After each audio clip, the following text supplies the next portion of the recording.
you're probably going to buy video games. Not going to stop you. Nothing wrong with that. We all have some form of entertainment, or at least I hope we would. And many of you like playing games. Nice. And depending on how much you're willing to spend on those games, it's going to differ from one person to another. Some people are willing to spend $50 for a video game. Some people, only 99 cents. And you know what? If they're equally as entertained, themselves, what does it matter how much they pay? But do you want to get more bang for your video game buying buck? You may want to take a look at a new guest blogger post there on LockerGnome.com titled 5 Ways to Get More Bang for Your Buck on Video Games. It's an apt title, I thought, very appropriate for the tips that he lists in the article. See, it's the article that we've linked in the blog post. So a few of the tips, find a genre that suits your style. And I think this is probably the how do I put this? Some people believe there's only one kind of video game, but in fact there's not. There's many kinds of video games. Just because you like one genre doesn't mean that it's the only genre. So if you like first-person shooters, cool. Not everybody has to like first-person shooters to enjoy video games. Find the genre that suits your style. Now, even if it's not the same style as somebody else, doesn't mean that you're any less of a gamer, despite what some people might say. If you enjoy video games, cool. A certain type of video game, awesome. Personally, I like puzzle games. I do. I enjoy casual video games. I have plenty of them, let me tell you.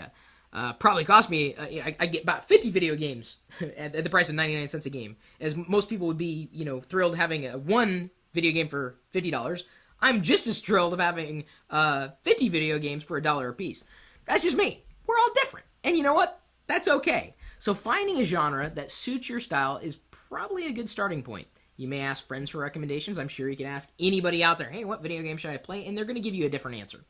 There's always a hot video game of the month. Well, seemingly, because, new video games keep getting churned out by the industry. Not just by the official, the big industry, the big publishers, but also independent publishers as well. Make sure you're comfortable with the interface.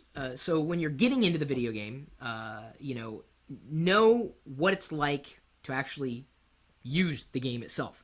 This is one of the reasons why some of those video game subscriptions that are out there are probably a better option for people.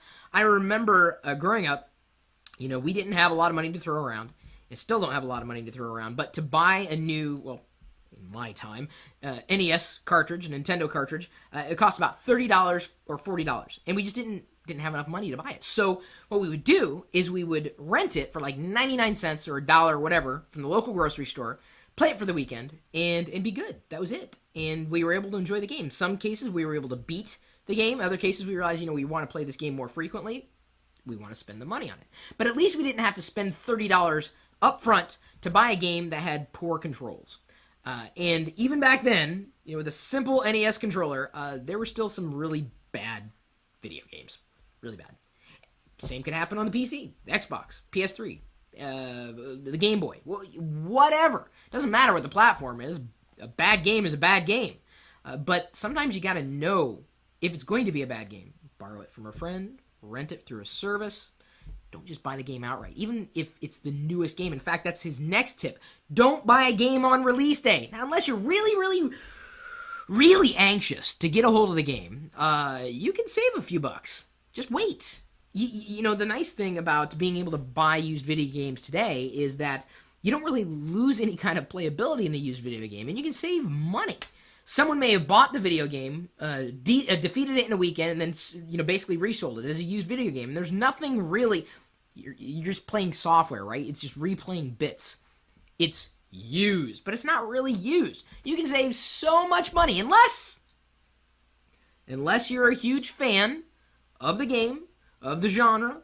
You can't live any other way other than having that video game the day it's launched. But you can save so much money and still enjoy yourself with the video game. So you can be frugal and still have fun at the same time. Other tips, of course, they're in the article. Take a look. It's linked in this video's description.